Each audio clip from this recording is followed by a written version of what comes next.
Dear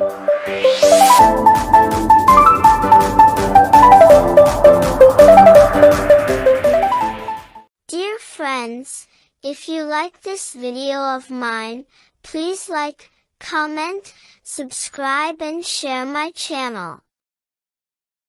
The Blue Bird. There was once upon a time a king who was very rich in lands and money.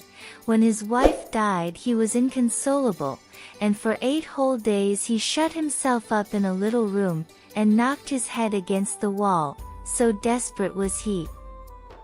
They feared lest he should kill himself, and they therefore put mattresses between the tapestry and the wall, so that however hard he might strike his head, he could do himself no harm. All his subjects planned amongst themselves to go and see him, and to say everything they could think of as likely to comfort him in his sorrow.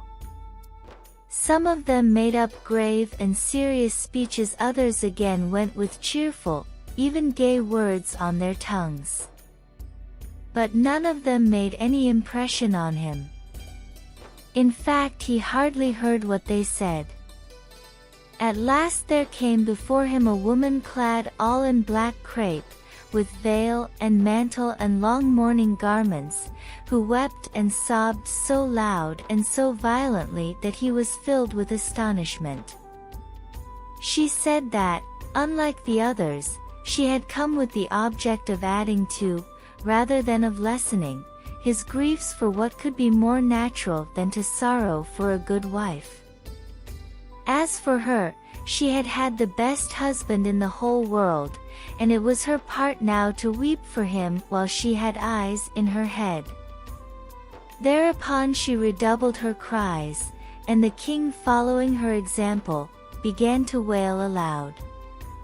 He gave her a better reception than he had done to the others, entertaining her with an account of the fine qualities of his dear dead lady, while she waxed eloquent on those of her beloved husband. They talked and talked till they had not a word more to say on the subject of their sorrows. When the cunning widow saw that there was nothing more to be said on the matter, she lifted her veil just a little, and it was some relief to the king in the midst of his distress to look on this poor lady afflicted like himself. Her large blue eyes, fringed with long black eyelashes, she rolled this way and that way, to make the most of their beauty, and then her cheeks were rosy too. The king looked at her very attentively. Gradually he spoke less of his wife, then he stopped speaking of her altogether. The widow still declared she would always lament her husband, but the king begged her not to sorrow forever. In the end, to everybody's astonishment, he married her, and her mourning garments were changed to gowns of green and rose color. It often happens that you have but to know people's weak points to win their hearts and do with them what you will. The king had only one daughter by his first marriage, and she was looked on as the 8th wonder of the world. They called her Florine, because she was like Flora, so fresh and young and beautiful was she. She did not care to be dressed very grandly, but liked rather robes of floating taffeta, with jeweled clasps, and garlands of flowers to adorn her lovely hair.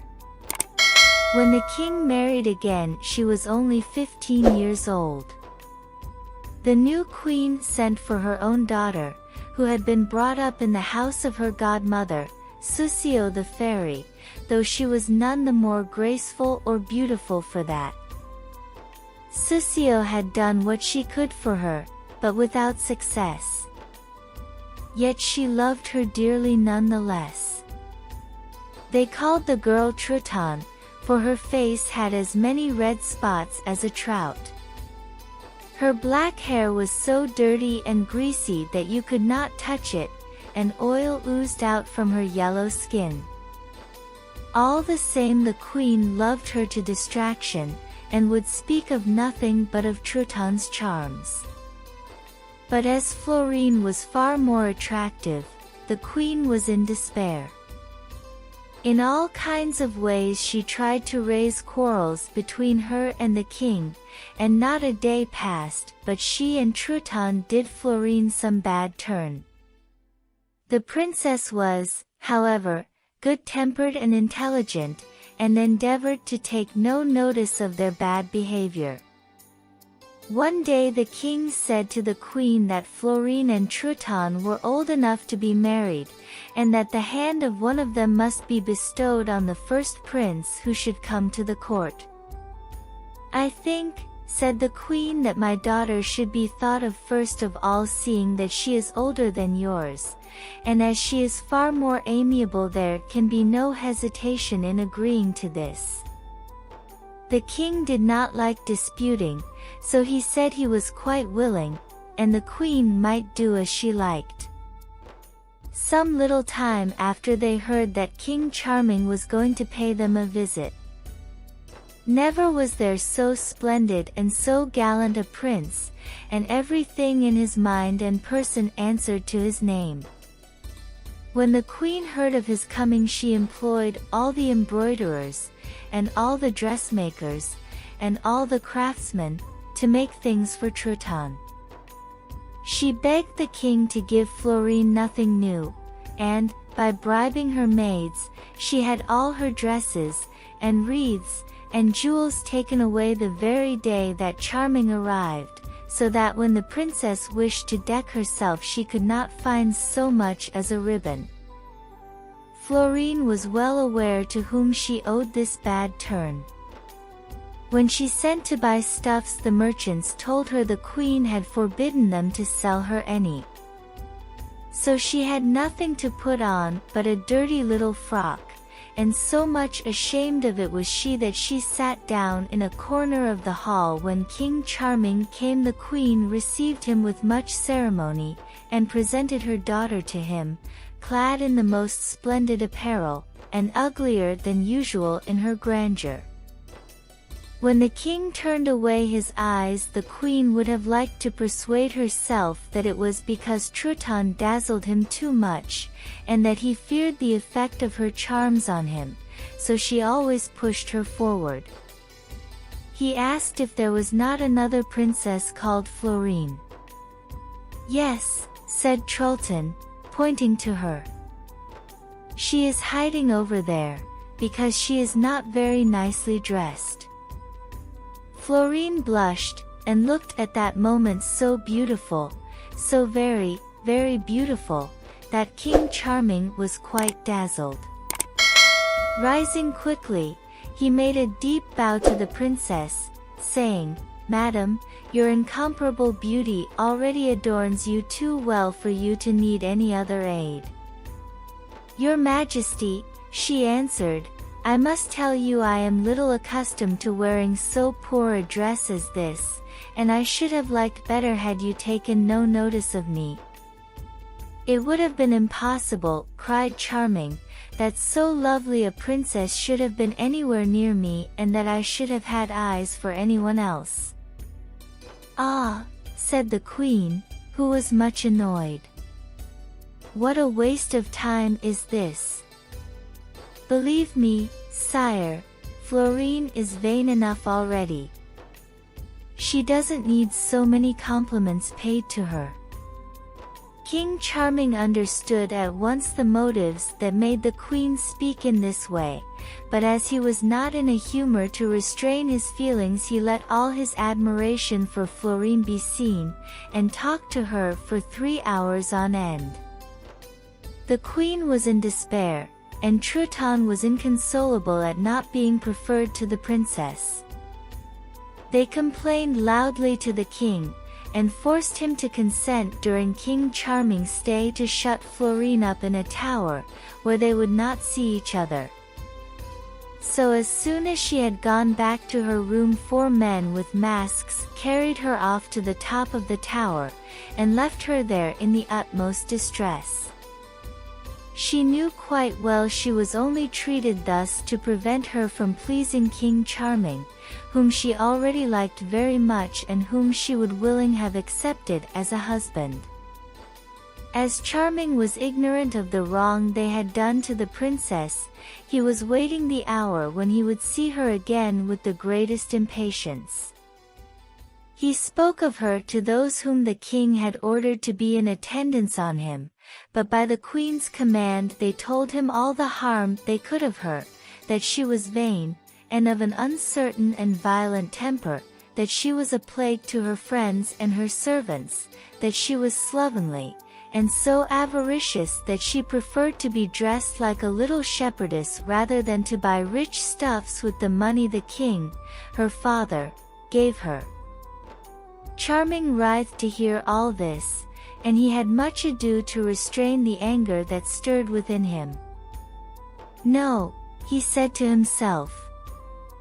"It is not possible that heaven should have made so evil a soul to dwell in nature's masterpiece. I own she was not suitably dressed when I saw her, but her evident shame shows she is not used to being in that condition. What? So they tell me she could be wicked with that charming look of modesty and gentleness. Such a thing could not possibly be. It is easier for me to believe that the queen slanders her.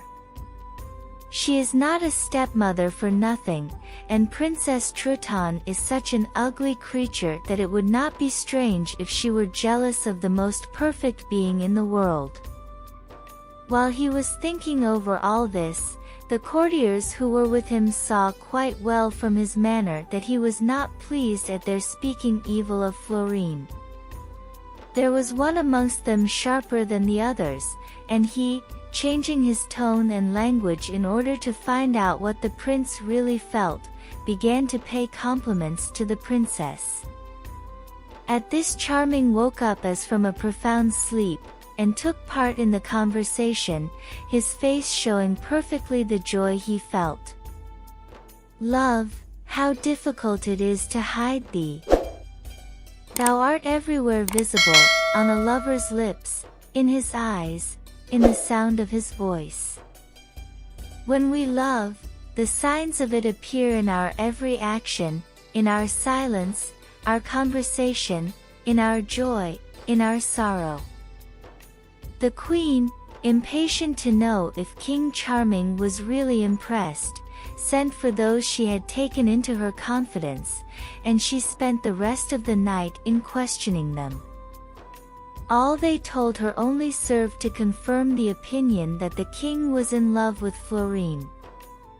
But what shall I say of the melancholy condition of that poor princess, as she lay on the floor of the dungeon in that terrible tower into which the masked men had brought her?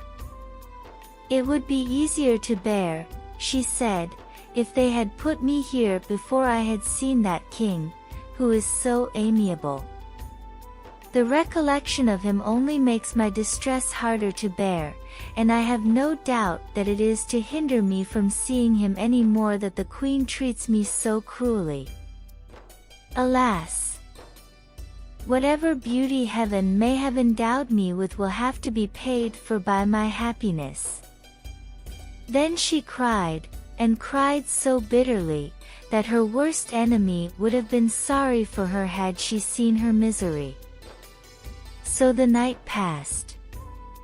The queen, who wished to attach King Charming to her by all the marks of attention possible, sent him costumes of a richness and magnificence nowhere else to be found, fashioned after the mode of the country, and also the order of the Knights of Love, which she had made the king institute on their wedding day.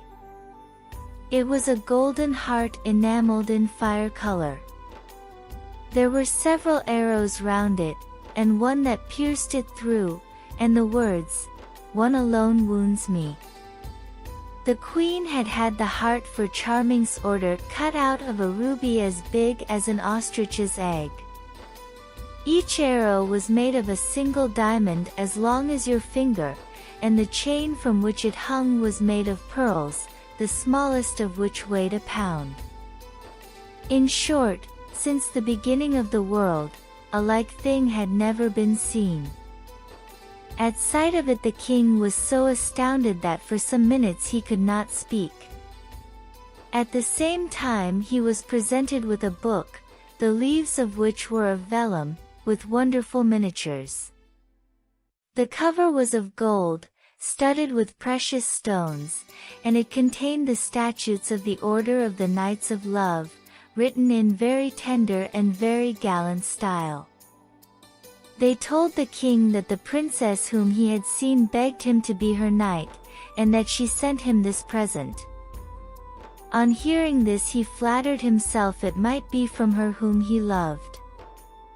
"What, the fair Princess Florine?" cried he. "She remembers me in so charming and so generous a fashion." "Your Majesty," they said, "you make a mistake in the name. It is from the lovely Truitonne we come." "Then it is Truitonne who begs me to be her knight," said the king, in a cold and serious manner. "I am sorry not to be able to accept this honor, but a sovereign is not sufficiently his own master to do everything he would like. I know the duties of a knight, and I would like to fulfill them all, but I prefer rather to decline the favors she offers me than to prove myself unworthy of them." So saying, he put back the heart, the chain, and the book in the same basket, and returned all of them to the queen, who, as well as her daughter, was nearly mad with rage at the scornful way in which the stranger king had received so special a favor. As soon as he found opportunity he went to the apartment of the king and queen, hoping Florine would be there, and looking about everywhere to see her. Whenever anyone came into the room he turned his head abruptly towards the door and seemed anxious and disappointed. The wicked queen knew well enough what was passing in his mind, but she did not let him see that she did, and spoke of nothing but pleasure parties, receiving from him quite foolish answers in return. At last he asked where the Princess Florine was. "Your Majesty," said the queen, hotly, "the king, her father, has forbidden her to leave her own apartments till my daughter be married. And what reason can there be for keeping this fair lady a prisoner?" "I do not know," said the queen. "And even if I did I might be excused from telling you." The king was in a fury of passion, and cast black looks at Truitonne as he thought to himself it was on account of that little monster that they robbed him of the pleasure of seeing the princess. Then he left the queen abruptly, for her presence was more than he could bear. When he was again in his own room he told a young prince who had come with him, and whom he loved dearly, to give any bribe in the world to one of the attendants of the princess, so that he might speak with her a moment. The prince had no difficulty in finding some ladies-in-waiting who were willing to be taken into his confidence, and one of them assured him that every evening Florine would be at a little window overlooking the garden, where she could speak to him, provided he took great precautions to prevent its being known. "For," she added, "the king and the queen are so severe that they would kill me if they discovered that I had favored Charming's suit." The prince, delighted at having thus far succeeded, promised all she wished, and ran to pay his respects to the king, and to tell him the hour appointed. But the faithless waiting woman did not fail to go and warn the queen of what was going on, and to take her orders accordingly. The queen at once made up her mind to send her daughter to the little window. She gave her instructions what to do, and Truitonne remembered them every one, though she was naturally very stupid. The night was so dark that it would have been impossible for the king to see the trick that was being played him, even if he had been less confident than he was. So he drew near to the window with such transports of joy as cannot be described, and said to Truitonne all he would have said to Florine, to persuade her to believe what love he felt for her. Truitonne, making the best of the opportunity, told him she was the most unhappy girl in the world to have so cruel a stepmother, and that she would always have to suffer till her stepsister should get married. The king assured her that if she would have him for a husband he would be delighted to share with her his crown and his heart.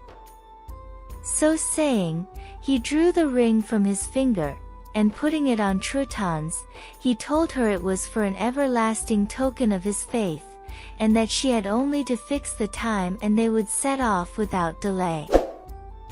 Truitonne gave what answer she could to all his passionate speeches, but he noticed that there was very little in what she said.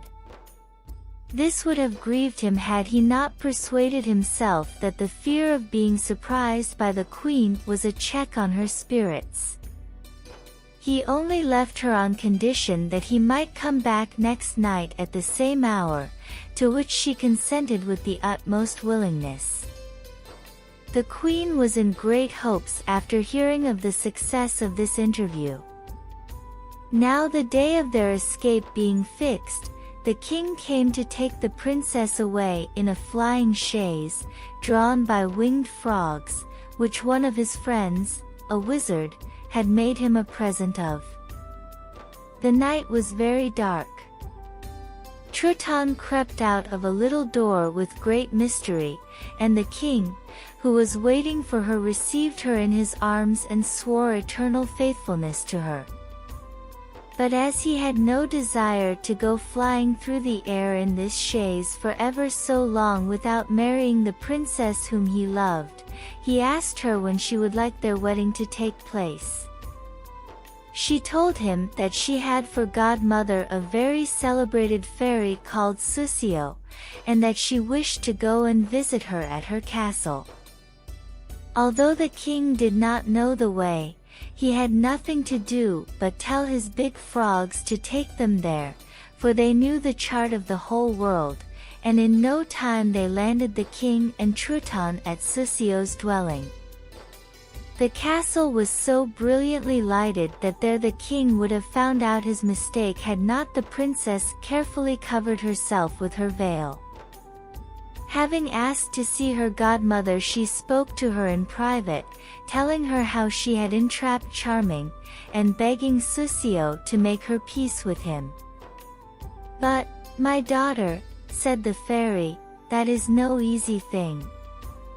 He is much too fond of Florine for that, and I feel certain he will disappoint us."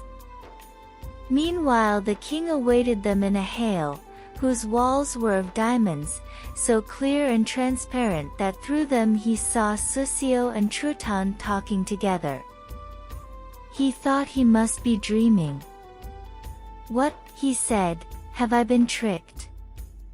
Have the demons brought hither that enemy of our happiness? Has she come to interfere with my marriage? My dear Florine is not to be seen. Perhaps her father has followed her." All kinds of things suggested themselves to his mind, and he began to be in despair. But it was much worse when they came into the room, and when Soussio said, in a commanding tone, "King Charming, here is Princess Truitonne, to whom you have pledged your word. She is my god, and I command that you marry her at once." "What, 17, cried the king. "I marry this little monster? You must think me of a very docile disposition since you make such a proposal to me. In truth, I have promised her nothing, and if she says anything to the contrary she—" "Stop," interrupted Soussio, "and never be so bold as to fail in respect for me." "I am quite willing," answered the king, "to give you all the respect that is due to a fairy, provided that you give me back my princess." "And am I not your princess?" "Faithless wretch," said Truton, showing him the ring. "To whom did you give this ring as a token of fidelity? To whom did you speak at the little window, if not to me?" "What?" he cried, "I have been tricked and deceived. But, no, I shall not be your dupe. Quick there! My frogs, my frogs! I shall depart at once." "Ho!" said Soussio. "That is not in your power unless I give leave," and so saying she touched him, and his feet stuck fast to the floor as if they had been nailed to it. "Though you were to stone me, or to flog me," said the king, "I shall never own another mistress but Florine. On this I am determined, and, knowing that, you can use your power as you like." Soussio tried every means to soften his resolved: gentleness, threats, promises, supplications. Truton wept, cried aloud, groaned, flew into tempers, and cooled down again. The king said not a word, and looking at them both with the most scornful air in the world, paid not the faintest attention to all they said to him. 20 days and 20 nights passed away in this fashion, during which they never stopped talking, never ate, never slept, never sat down. At last Soussio, tired out, could endure it no longer and said to the king, "Well, you are indeed stubborn. Why will you not listen to reason? Take your choice. You shall have 7 years' penance for having made a promise you have not kept, or you shall marry my god." The king, who had never uttered a word till now, cried out suddenly, "Do whatever you like with me, only deliver me from this detestable creature." "I am no more detestable than you," said Truton, wrathfully. "You silly little king, coming with your equipage, fit only for the bogs, to my country, to insult and to break faith with me. If you had a particle of honor, would you behave so?" "These reproaches touch me deeply," said the king, in mocking tone. "How foolish not to take so fair a lady for my wife." "No, no," said Soussio, angrily. "She will never marry you. You have only to fly out of the window if you want to. For 7 years you will be changed into a blue bird." At that moment the king's person changed. His arms were covered with feathers, and turned into wings. His legs and feet became black and shrunken, with hooked claws. His body dwindled in size, and was all covered with long fine feathers, some of them of sky blue. His eyes became round, and shone like 2 planets. His nose was nothing but an ivory beak, and on his head stood up a white plume in the shape of a crown. He could sing exquisitely and speak too. He uttered a cry of pain to see himself metamorphosed, and flew as fast as ever he could to escape from Soussio's horrible palace. In the melancholy state into which he had fallen he hopped about from branch to branch, choosing only those trees consecrated to love and sorrow, now on a myrtle, now on a cypress, singing sad songs, in which he lamented the evil fortune that pursued Florine anti himself. "Where have her enemies hidden her?" said he. "What has become of that fair victim? Does the cruelty of the queen still deprive her of her liberty?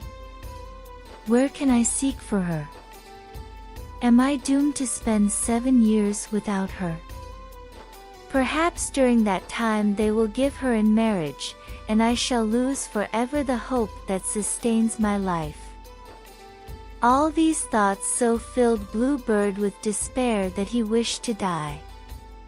To return to Truton, the fairy Susio sent her back to the queen, who was most anxious to hear how the wedding had passed off. But when she saw her daughter, and heard from her all that had happened, she flew into a terrible passion, of which the full force fell on poor Florine. "She shall duly repent," said the queen, "of having found favor in Charming's eyes." She went up the tower with Truitonne, whom she had dressed in her grandest clothes. On her head was a diamond crown, and 3 daughters of the richest barons in the kingdom held the train of her royal mantle. On her thumb was Charming's ring that Florine had noticed the day they had talked together. She was very much surprised to see Truitonne in such gorgeous apparel. "Here comes my daughter, who brings you presents in honor of her wedding," said the queen. "King Charming has married her. He loves her to distraction, and there never were 2 happier people." Then they spread out before the princess gold and silver stuffs, jewels, laces, ribbons, in great baskets of gold filigree work.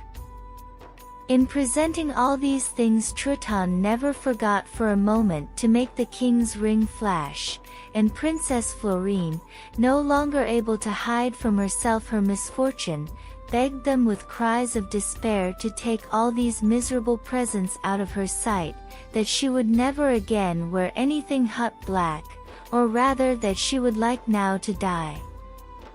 Then she fainted, and the cruel queen, delighted at her success, would not allow anyone to come to Florine's aid.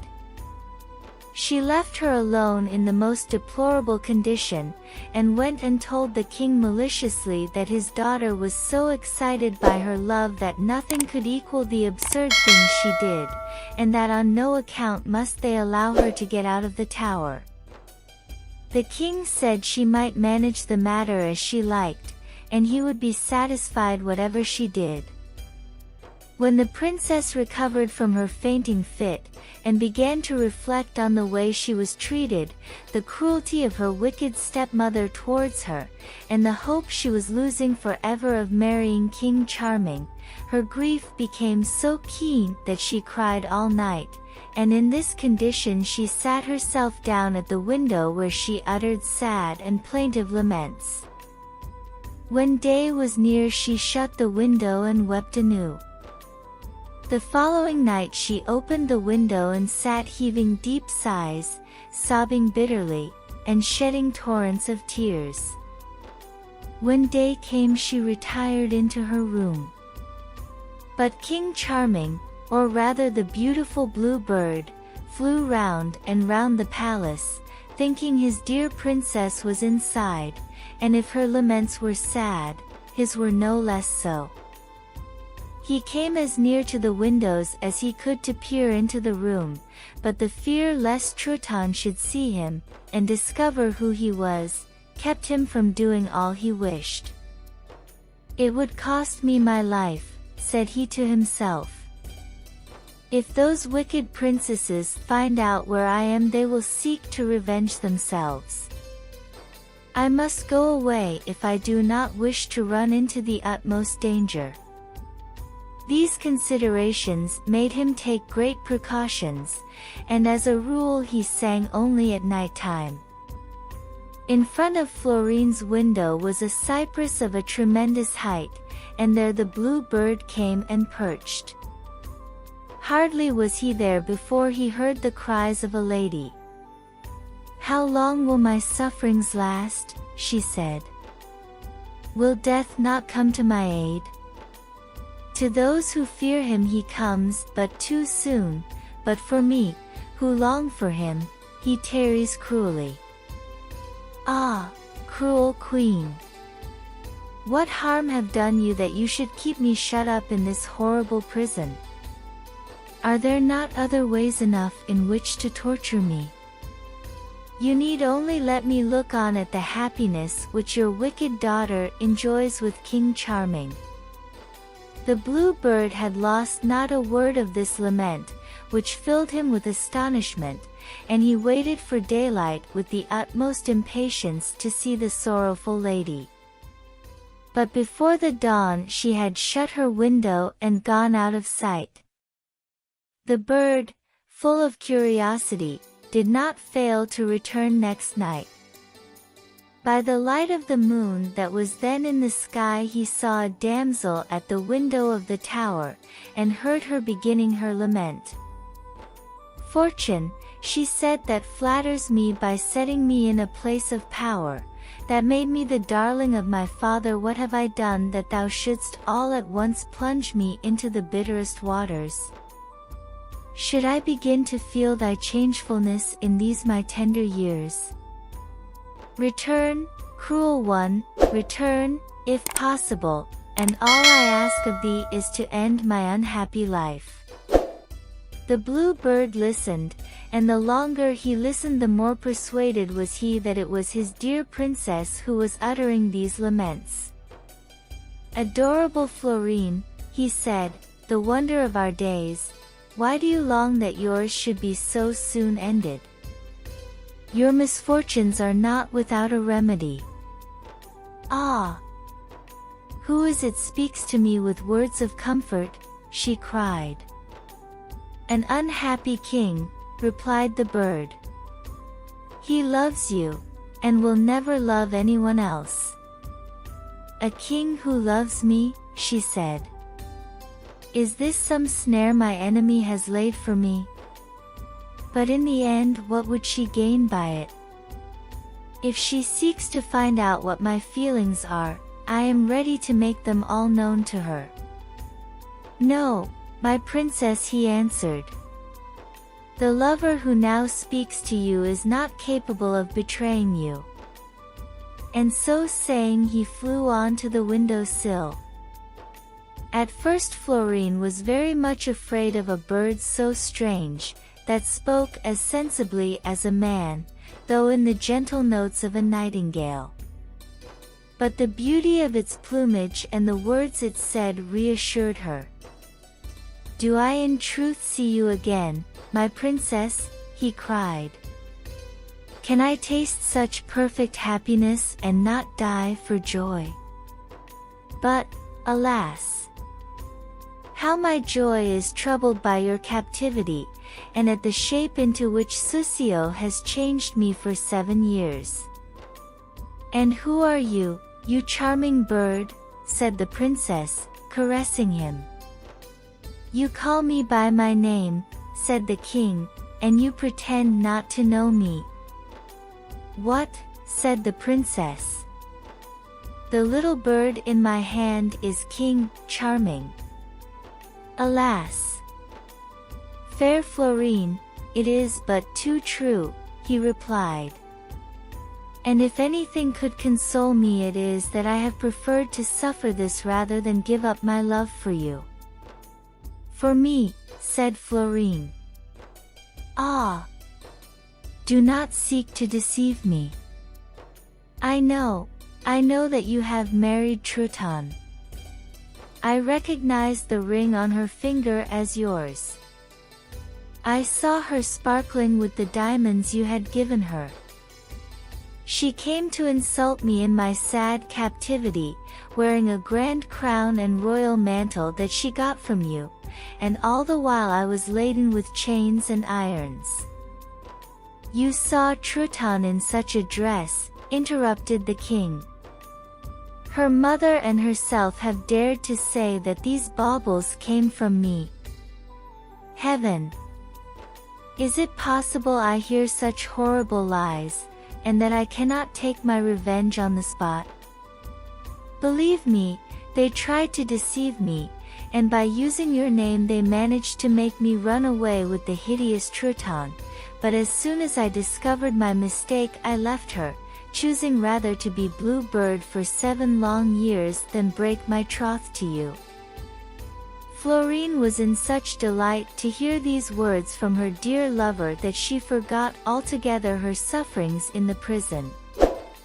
What did she not say to him to comfort him for his sad mischance, and to persuade him that she would do no less for him than he had done for her? The day appeared, and the greater number of the officers of the court were already stirring while Blue Bird and the princess were still speaking together. It was terrible to tear themselves apart, and they only did so after promising to see each other in this way every night. The joy they felt at having found each other again was so great that there are no words to describe it. Each of them in turn gave thanks to love and fortune, yet Florine was sad on Blue Bird's account. "Who will protect him from the fowlers?" she said. "Or from the sharp claw of some eagle or famished vulture? Who will devour him none the less greedily that he is a great king? O heaven! What would become of me if his light and delicate feathers, driven by the wind, were to come to my prison and to announce the danger that I fear?" For this thought the princess could not close an eye, for when one is in love illusions appear real, and what at another time would be thought impossible seems easy then, so that she spent her day in weeping till the hour came to seat herself at the window. The lovely bird, hidden in the hollow of a tree, had been all day long thinking of his dear princess. "How happy I am," he said, "to have found her again. Auntie, how charming she is! And how grateful I am for all her kindness to me." This tender lover counted every moment of the time of trial during which he could not marry her, and never was the end of anything longed for more passionately. As he wished to pay Florine every attention within his power, he flew to the capital of his kingdom, entered his own room by a broken pane of glass, chose out diamond earrings so perfect and so beautiful that nothing in the world could be compared to them. That evening he took them to Florine, and begged her to put them on. "I would do so willingly," she said, "if you saw me during the day, but since I never speak to you but in the night I shall not put them on." The bird promised to choose his time so well that he would come to the tower at any hour she liked. Then she put on the earrings, and the night, like the last, was spent in talking. The next day Blue Bird returned to his kingdom, went to his palace, entered his own room by the broken pane, and carried off the richest bracelets that were ever seen. They were made of a single emerald, cut in facets, with a hole bored through the middle through which to pass the hand and wrist. "Do you think that my love for you needs to be fed by gifts? Ah, how little you know of it." "No, madam," he answered, "I do not think that the trifles I offer you are needed to safeguard your tenderness for me, but mine would suffer hurt if I neglected any opportunity of showing my attention, and when I am away from you these little trinkets will remind you of me." Florine answered him with many loving words, to which he replied by others none the less so.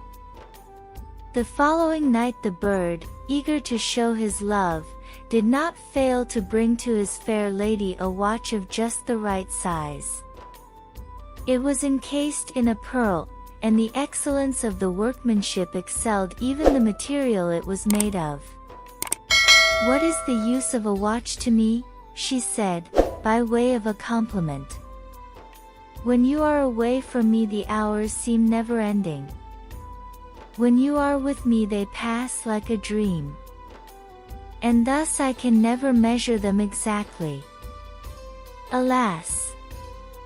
My princess," cried Blue Bird, "I feel just as you do. Indeed I believe I feel this even more keenly than yourself. After what you suffer by reason of your faithfulness to me," she answered, "I am ready to believe that greater respect and love than you bear me would be impossible." As soon as daylight appeared the bird flew into the hollow of his tree, where he lived on fruits. Sometimes he would sing beautiful airs, delighting the passers-by, who hearing him and seeing no one, came to the conclusion that it was spirit voices they heard. This opinion became so common that no one dared enter the wood. Endless fabulous adventures were recounted, and in the general terror consisted Blue Bird's safety. Never a day passed but he made some present to Florine, a pearl necklace, or rings with the most brilliant jewels and of the finest workmanship, clusters of diamonds, bodkins, bouquets of precious stones to imitate the colors of flowers, delightful books, medals, in short, an endless number of rare wonders. She never decked herself except in the night time to please the king, and during the day, having nowhere else to put her fine things, she hid them carefully in her mattress. 2 years passed away like this, and Florine never once uttered a complaint about her imprisonment. And why should she have done so? Every night she had the satisfaction of speaking to her love, and never were such pretty things said as during these conversations. Although she saw no one, and Blue Bird passed the day in the hollow of a tree, they had always 1,000 fresh things to say to each other. Their material was inexhaustible, for in their own hearts and minds they found abundant subjects of conversation. Meanwhile the wicked queen, who kept her in this cruel fashion in prison, was making vain efforts to get Truitonne married. She sent ambassadors to offer her to all the princes whose names she knew, but as soon as they arrived they were sent away without ceremony. If you had come about Princess Florine, we should have welcomed you gladly, they were told. But for Truitonne, she may remain a Vestal forever for all anybody cares. Hearing this, Truitonne and her mother were beside themselves with anger against the innocent princess whom they persecuted. What, they said. In spite of her being in prison, this bold hussy comes in our way. How can we ever forgive the evil turns she has done us? She must keep up a secret correspondence with foreign countries. She is a state criminal, and must be dealt with as such. Let us seek her conviction. Their consultation lasted so long that it was nearly midnight when they decided to mount the tower to question the princess. Florine was with Blue Bird at the window, decked in all her jewels, her beautiful hair dressed with a care which is not usual with anyone in distress. Her room and her bed were heaped with flowers, and the Spanish pastilles which she had been burning gave out a delicious scent. Listening at the door, the queen thought she heard a 2-part song being sung. Florine had a voice like an angel's, and what she now sang sounded to the queen like a love song. Here are the words of it. Weary our lot and full of woe, and all our days in pain are spent, oh. Hard and cruel punishment because our love we'd not forego, yet may they plot and plague us ever, our constant hearts they cannot sever. What sighs followed their little concert? Ah, my Truitonne, we are betrayed, cried the queen, suddenly throwing the door open and bursting into the room. At sight of her, Florine was in despair. She closed the little window without delay to give time to Blue Bird to fly off, much more anxious about his safety than her own. But he had not the strength to go. His keen eyes had recognized the danger to which the princess was exposed. He had seen the queen and Truitonne, and he deplored the sad fate that hindered him from protecting his mistress. They approached her like furies ready to devour her. Your plots against the state are known, cried the queen. Do not imagine that your rank will save you from the punishment you deserve. And with whom have I plotted, madam? Answered the princess. You have been my jailer for 2 years, have you not?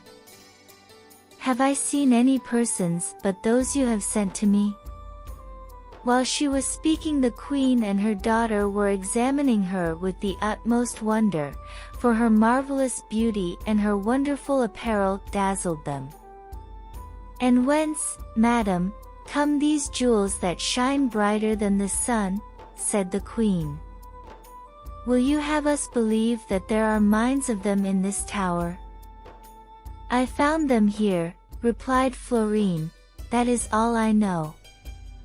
The queen looked at her searchingly to see what was passing in Florine's secret heart.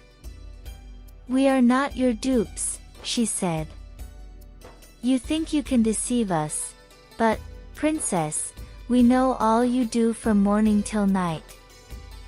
You have been given all these jewels as a bribe to you to sell your father's kingdom.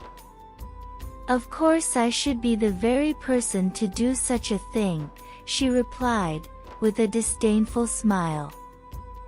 An unhappy princess, who has languished in prison for years, can do a great deal in a plot of that kind. And for whom then have you decked your hair like a little coquette? For whom does the pastille scent your room?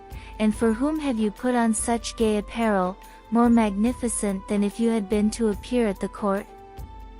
I have time enough on my hands, said the princess. It is, therefore, not strange that I spend a few moments on my own adornment.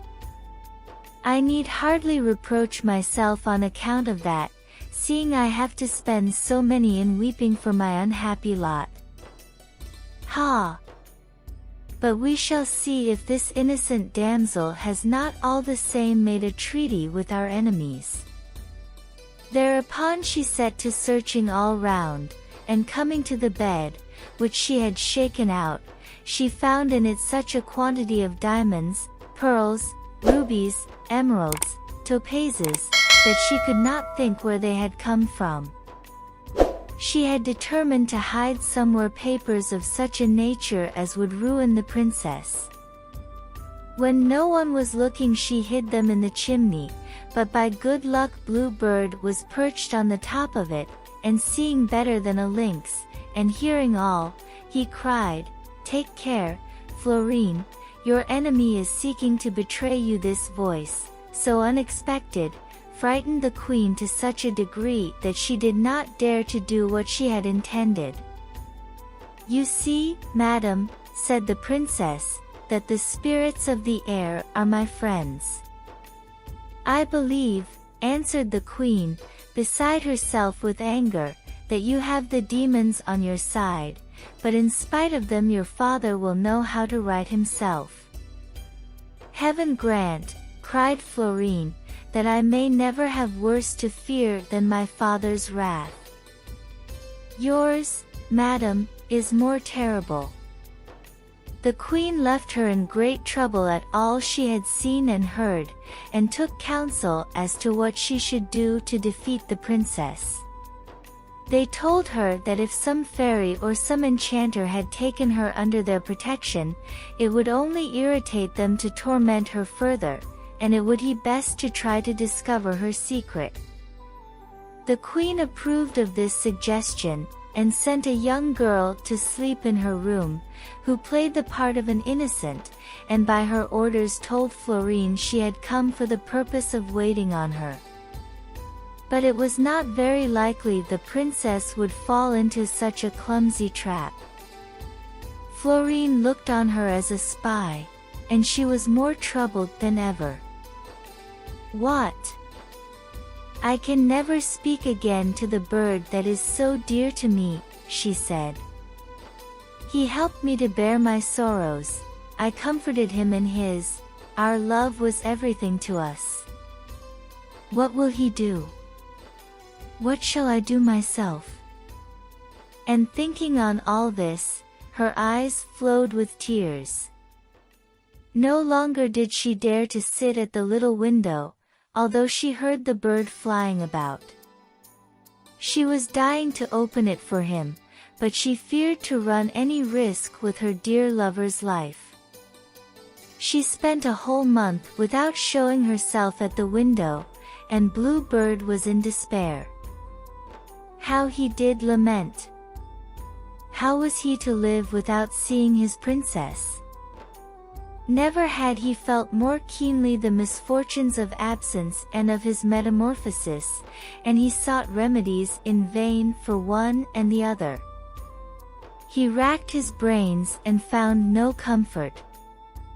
The princess's spy, who had been watching day and night for a month, was so overcome with fatigue that at last she fell into a deep sleep. Florine noticed this, and opening the little window, she called out, "Bird, with wings of heaven's blue, haste to where I wait for you." These are her own words, which it has been thought best to keep unchanged. The bird heard them so distinctly that he came at once to the window. What joy to see each other again! How much they had to tell! Loving words and vows of faithfulness were repeated again and again, and when the princess could not keep from shedding tears, her lover was melted with pity, and sought to console her as best he could. At last, the hour of parting having come, they said farewell to each other in the tenderest way, though the jailer had not yet awakened. The next day again the spy fell asleep. The princess without delay sat down at the window, saying, as before, "Bird, with wings of heaven's blue, haste to where I wait for you." The bird came at the moment, and the night passed like the other without noise or disturbance, and our lovers were delighted, flattering themselves that the watcher would be so glad to sleep that she would do so every night. And, in fact, the third one passed very happily too. But on the following night the sleeper heard a noise, and lay listening quietly. Then she peered out curiously, and by the light of the moon saw the prettiest bird in the world speaking to the princess, and caressing her with his claws and pecking at her softly. Then she heard some words of their conversation, which astonished her greatly, for the bird spoke like a lover, and Florine answered with affection. Day dawned, they said farewell, and as they felt a presentiment of coming misfortune, they parted in great sorrow.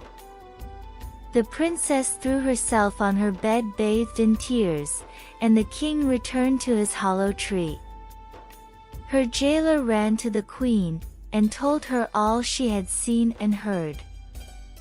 The queen sent for Truitonne and her confidants, and after a long consultation they came to the conclusion that Blue Bird was King Charming.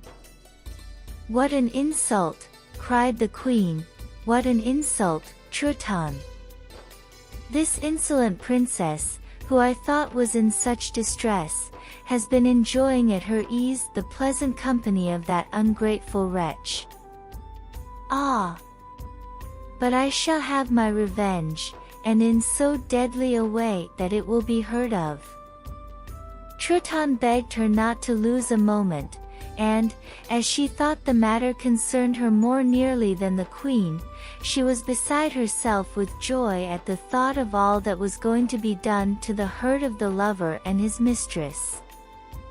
The queen sent the spy again to the tower, ordering her to show neither suspicion nor curiosity, and to pretend to be in a deeper sleep than usual. She went to bed early, and snored as loud as she could, and the poor princess, deceived, opened the little window and, "Bird, with wings of heaven's blue, haste to where I wait for you." But all night long she called in vain. He did not come. For the wicked queen had tied spears and knives and razors and daggers to the cypress, and when he was alighting on it with all speed, these deadly weapons cut his feet. Then he fell on others which cut his wings, till at last, wounded all over, he flew in terrible pain to his tree, leaving a long track of blood. "Why were you not there, fair princess, to comfort this royal bird?" he thought. But in truth she would have died to see him in such a deplorable condition. Meanwhile the prince did not care to tend his life in any way, thinking that it must have been Florine who had played him this trick. "Ah, cruel one," he said, in sorrow, "is it thus you reward the purest and the tenderest passion, such as the world can never know again? If you desired my death, why did you not seek it yourself? Death would have been a precious gift from your hand. I was coming to meet you with such love and confidence. I was suffering for you, suffering without complaint. And now you have sacrificed me to the cruelest of women. She was the enemy of both of us, and you have made your peace with her at my expense. And it is you, Florine, you, who wound me. You have borrowed Truiton's hand and aimed it at my bosom." And overcome by these sad thoughts, he determined to die. But his friend the enchanter, who had seen the flying frogs come back with the chariot, but no trace of the king, was so anxious as to what might have happened to him that he went round the world 8 times in his search, but in vain. He was just making his 9th round when he entered the wood where the king was. According to the rules which had to be observed, he blew a long blast on the horn, and then called out as loud as he could, King Charming, where are you?" The king knew the voice for that of his best friend.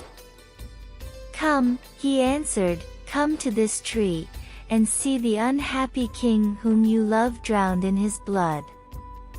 The enchanter looked all round in surprise without seeing anything. "I am a blue bird," said the king, in a weak and languid tone. Hearing this, the enchanter found him without trouble in his little nest. Any other would have been much more astonished than he was, but there was not a trick of necromancy that was unknown to him.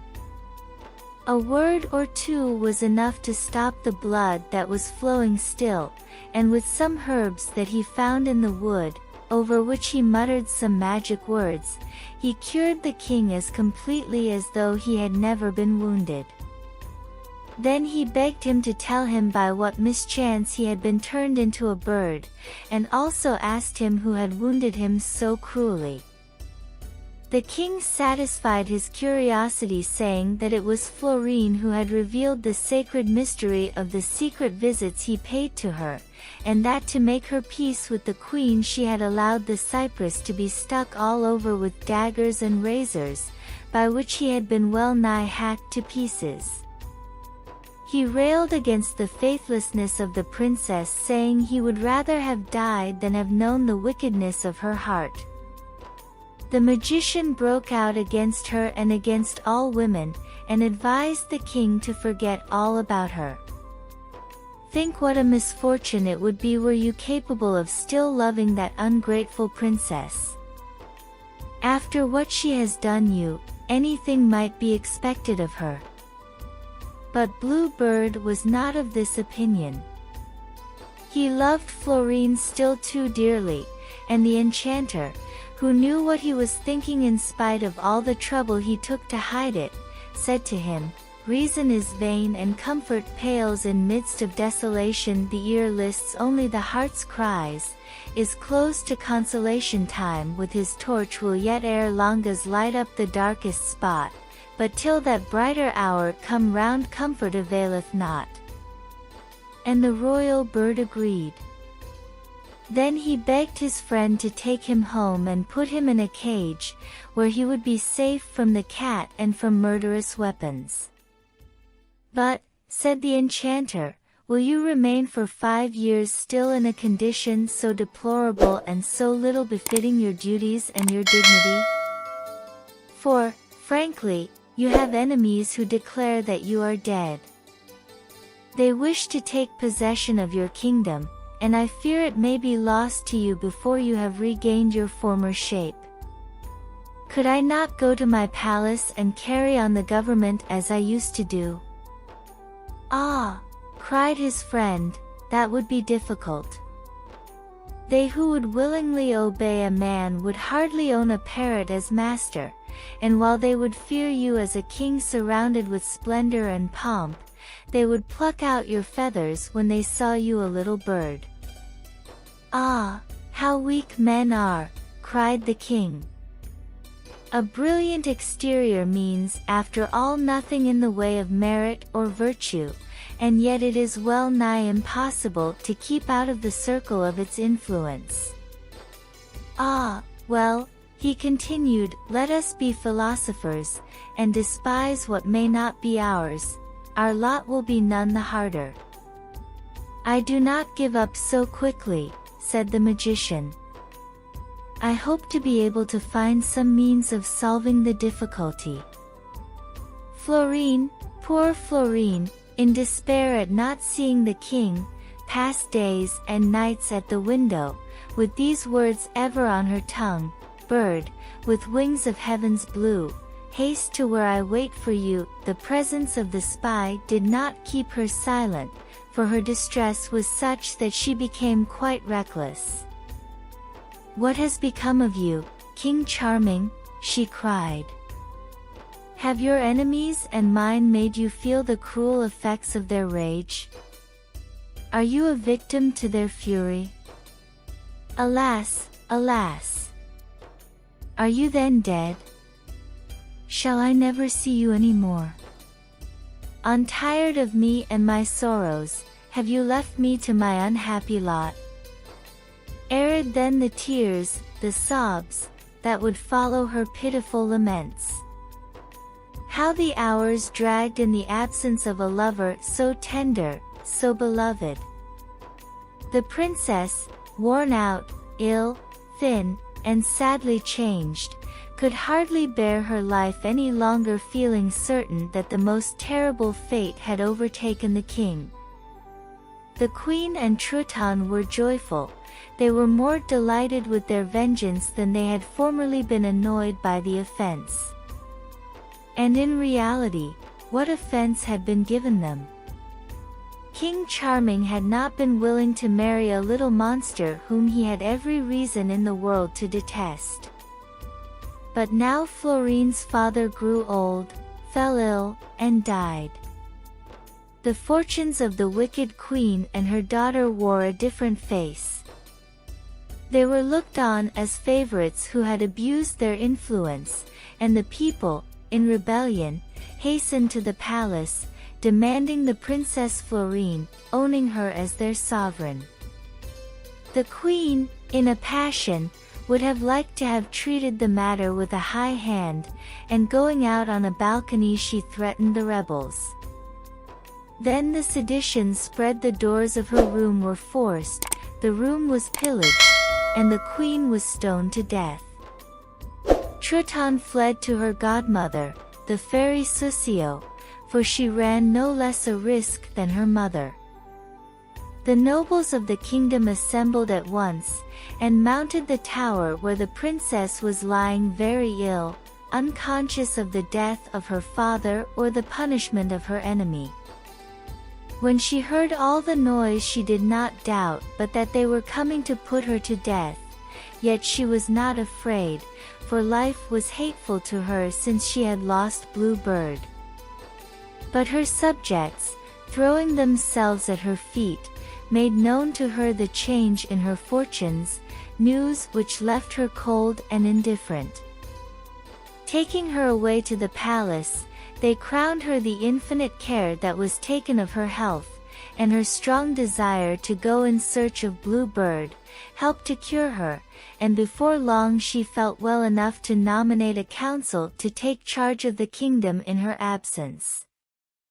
Then, choosing out jewels to the value of an immense sum, she set out one night quite alone, without letting anyone know where she was going. The enchanter, who was looking after King Charming's affairs, not being powerful enough to undo all that Soussio had done, determined to go and find her, and to propose to her some arrangement by means of which the king would have his natural shape restored to him. Taking the frogs, he flew to the fairy, who at that moment was speaking with Truitonne. There is not very much difference between an enchanter and a fairy. These two had known each other for 500 or 600 years, and in that space of time they had had 100 quarrels and made them up again. She received him very kindly. "Well, and what does my comrade want?" she said. "They all call each other comrades. Is there anything I could do for you?" "Yes, mother," said the magician, "you can do everything I want. I have come on a matter concerning my best friend, a king whom you have ruined." "Ha, ha! I understand you, comrade," cried Soussio. "He has incurred my wrath, and there is no pardon to be hoped for him unless he will marry my goddaughter. Here she is, beautiful and charming, as you see. Let him choose." The enchanter was almost struck dumb at her intense ugliness, yet he could not make up his mind to go away without making some arrangement with the fairy, for the king had run 1,000 risks since he had been in the cage.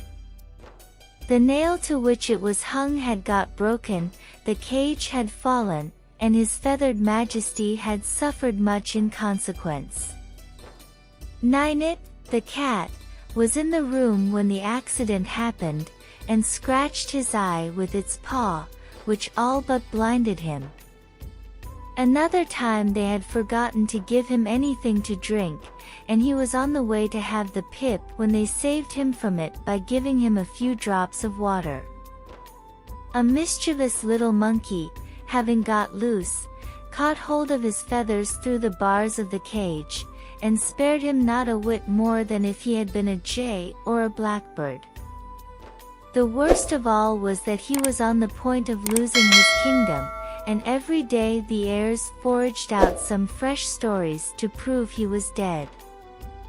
At last the enchanter made an arrangement with Soussio that she would take Truitonne to the palace of King Charming, that she should stay there several months, during which he would make up his mind to marry her, that, in return, Soussio would restore him his own shape, he to be ready to assume the birds again if he refused to marry.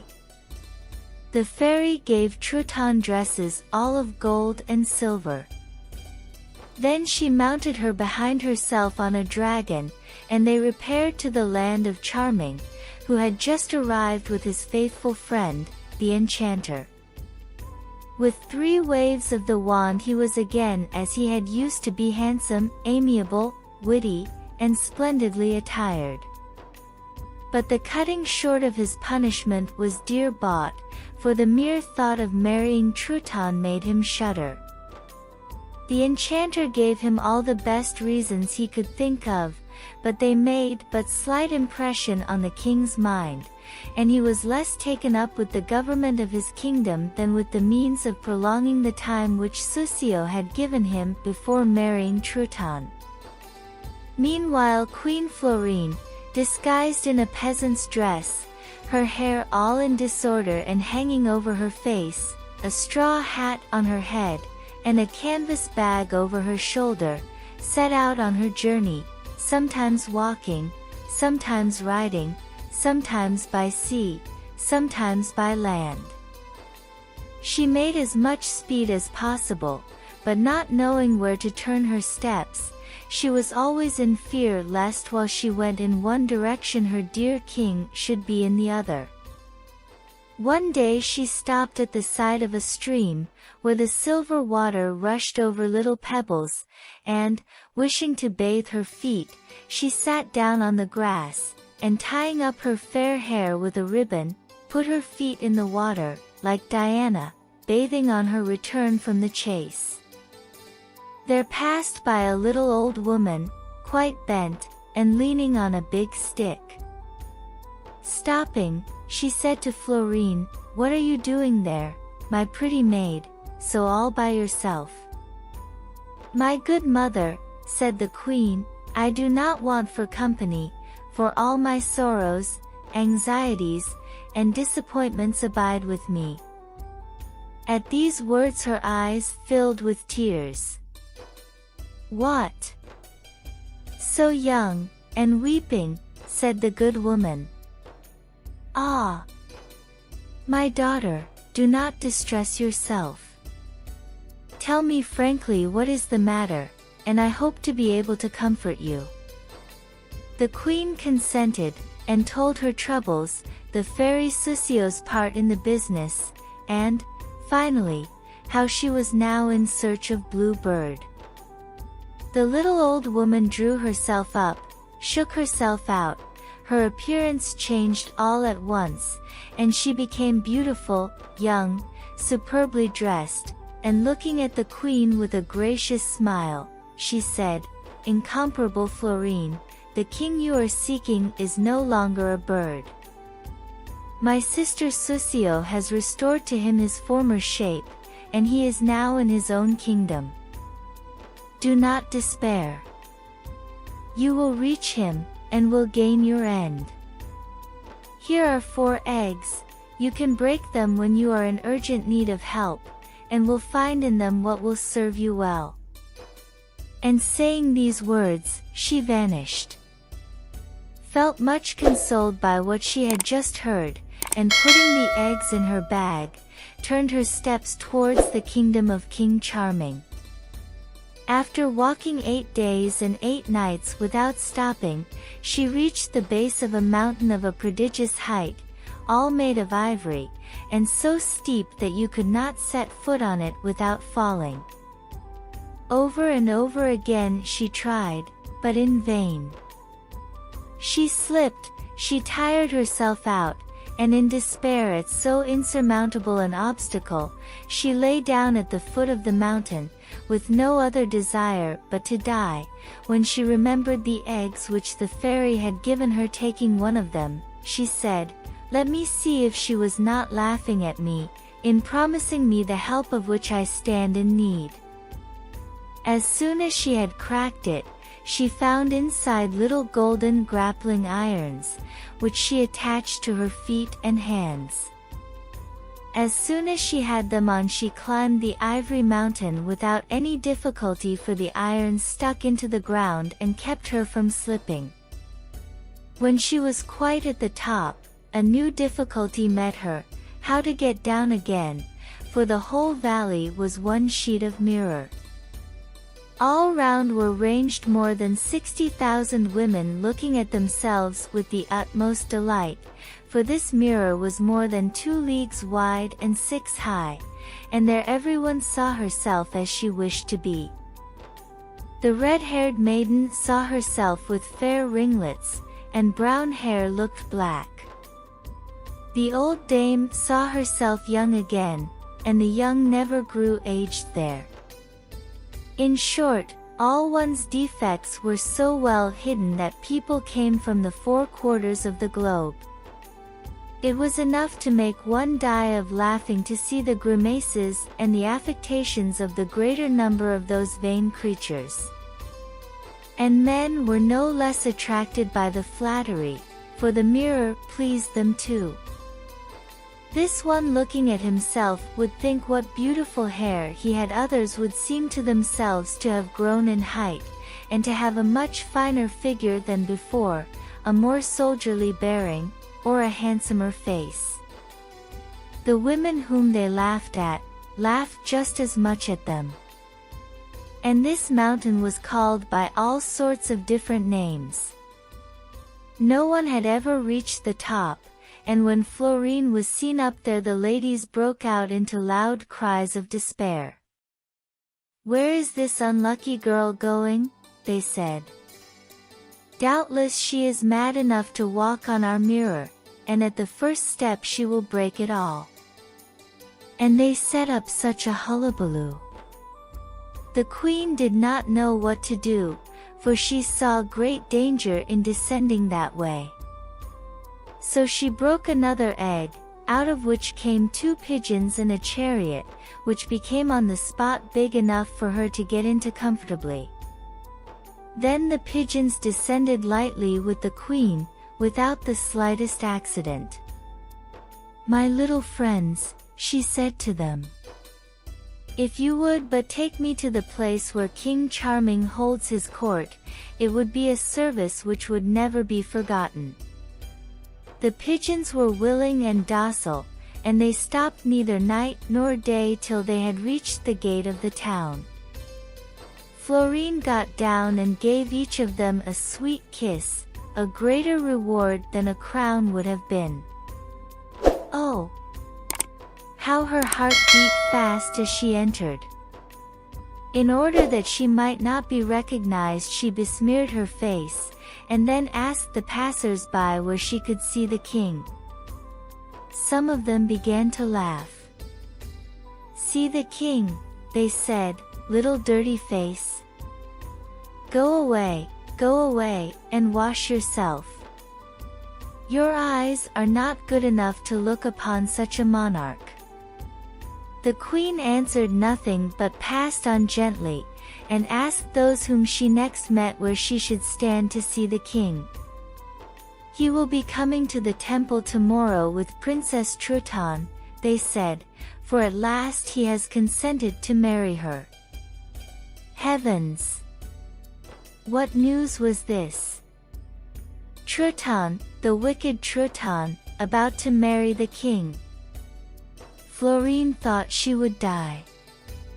She had no strength left to speak or move, and she sat down under a doorway on a heap of stones, her face well hidden by her hair and her straw hat. "Ah! How unhappy I am," she said, "to come here to render the triumph of my rival greater, and to be a witness to her joy. It was because of her then that Blue Bird stopped coming to see me. It was for this little monster that he has been so cruelly faithless to me." While I was plunged in grief and anxiety lest he should be dead, the traitor had changed, and thinking no more of me than if he had never seen me, left me to mourn his too long absence without concerning himself about mine.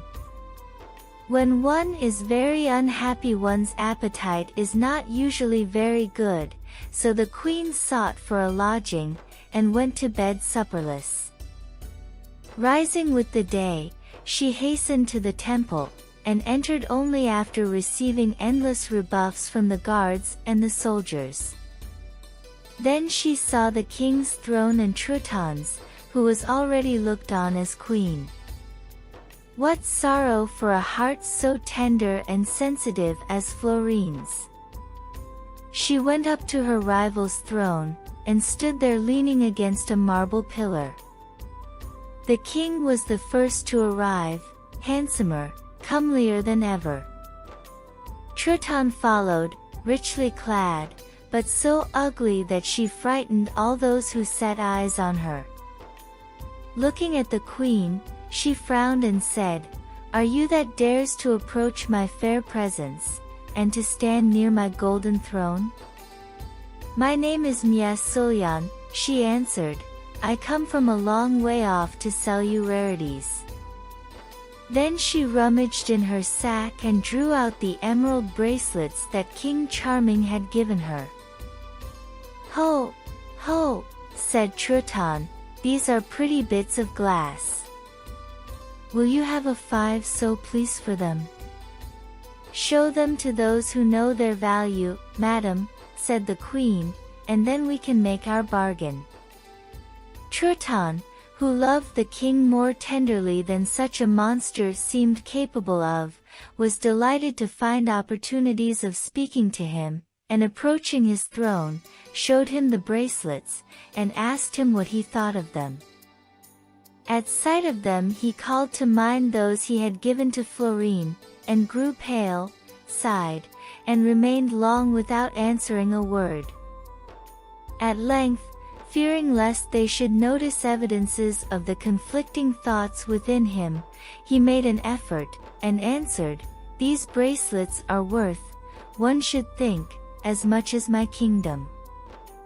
I thought there was but one such pair in the world, yet here are others just like." Truitonne came back and sat on her throne, where she looked not quite so pretty as an oyster in a shell. Then she asked the queen how much, without overcharging, she would take for these bracelets. "You would never be able to pay me, madam," she said. "I'll rather propose another bargain to you. If you will let me sleep one night in the echo room of the king's palace, I shall give you the emeralds." "Very well, little dirty face," said Truitonne, laughing like a madwoman and showing her teeth, which were longer than a wild boar's tusks. The king never asked where the bracelets came from, not so much from indifference to her who presented them, although she was hardly of a condition to rouse his curiosity, as from an antipathy he could not master that he felt towards Truitonne. Now you must know that while he was Blue Bird he had told the princess that under his apartment there was a little room called the Echo Room, so ingeniously made that all that was said quite low, and it was heard by the king when he lay in his own room, and as Florine wished to reproach him with his unfaithfulness, she could think of no better means. By order of Truitonne she was brought into this cabinet, and there she heard cries and laments. "The misfortune which I only feared is now but too certain. Cruel Blue Bird," she said, "you have forgotten me.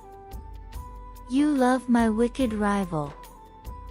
The bracelets one received from your faithless hand could not recall me to you, so far have I slipped out of your remembrance." Then sobs interrupted her words, and when she had regained strength enough to speak her cries broke out anew, and went on till daybreak. The valets de chamber had heard her all night long groaning and sighing, and told Truitonne, who asked her what noise she had been making. The queen said she was such a sound sleeper that usually she dreamt, and that very often in dreaming she spoke quite loud. As for the king, by a strange fatality he had not heard her, for since ever he had loved Florine he could not sleep, and when he went to bed to rest they gave him a sleep tonic. The queen passed a part of the day in a wondering anxiety. "If he heard me," she said, "could he be more cruelly indifferent? If he did not, what shall I do to make him hear me?" She had no more rare curiosities. She had, it is true, beautiful jewels, but it was necessary to find something which would take Truitonne's fancy. She, therefore, had recourse to her eggs. As soon as she broke one out came a little coach of polished steel inlaid with gold.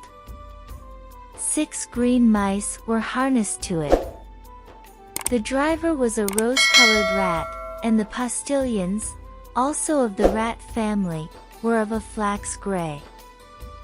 In this coach were 4 marionettes, livelier and funnier than any of those you would see at St. Germain's or St. Lawrence's Fair.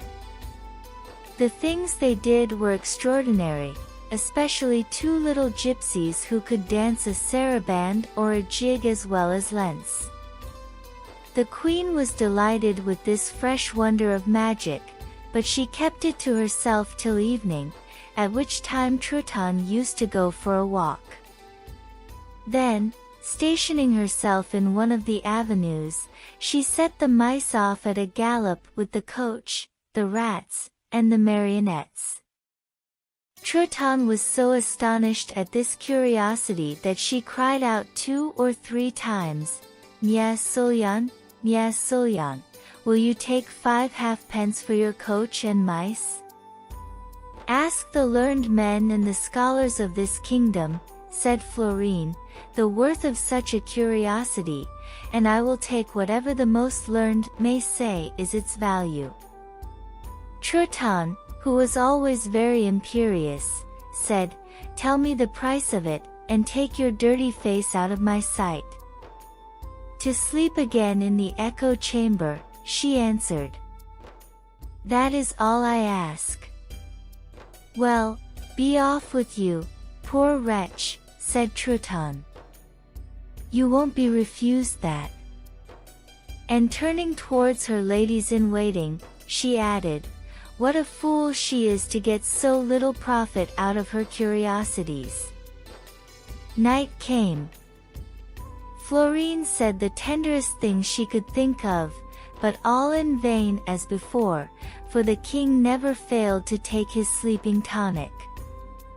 The valets said to each other, Not a doubt but this peasant girl is mad. What does she talk for all night long? All the same, some of them remarked. Neither sense nor tenderness is lacking in what she says. She waited with impatience for the day to see what effect her words had had. What is this wretch grown deaf to my voice? Does he no longer hear beloved Florine?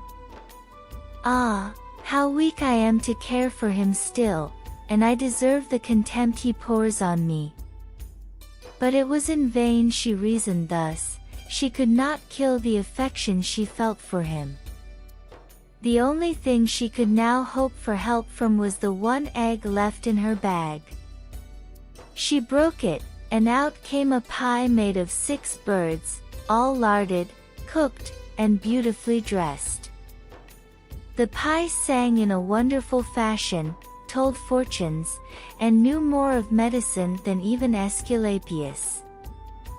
The queen, delighted with the wonderful thing, hastened with her talking pie into Truitonne's antechamber. While she was waiting for her to come that way, one of the king's valets come up to her, and said, Miss Sullion, do you know that if the king did not take a sleeping tonic to make him sleep, you would certainly drive him wild, for you chattered during the night in such an astonishing fashion? Florine no longer wondered that he had not heard her, and rummaging in her bag, she said, I have so little fear of disturbing the king's rest that if you give him no sleeping tonic tonight, and let me sleep in that same room, all these pearls and all these diamonds will be yours. The valet agreed, and gave her his word on it.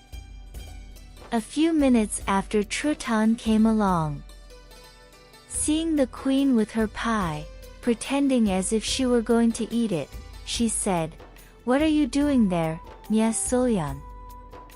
Madam, replied Florine, I am eating astrologers, musicians, and doctors. At that moment all the birds began to sing more sweetly than sirens, and cried, Give us a silver penny, and we will tell you your fortune. A duck appeared to be the leader, and he called out louder than the others, Quack, quack, quack. I am a physician, I can cure every ill and every kind of madness except love. Truitonne, more surprised by such wonders than ever she had been in her life, swore, Bless my heart, but here is a fine pie. I must have it. Come, now, Miss Sullion, what shall I give you for it? The usual price, she answered. Let me sleep in the echo room, nothing more. See, said Truitonne, generously, for she was in a very good temper at having got such a pie, I'll also give you gold coins. And Florine, better pleased than she had yet been, thinking that the king might hear her this time, withdrew, giving thanks to Truitonne.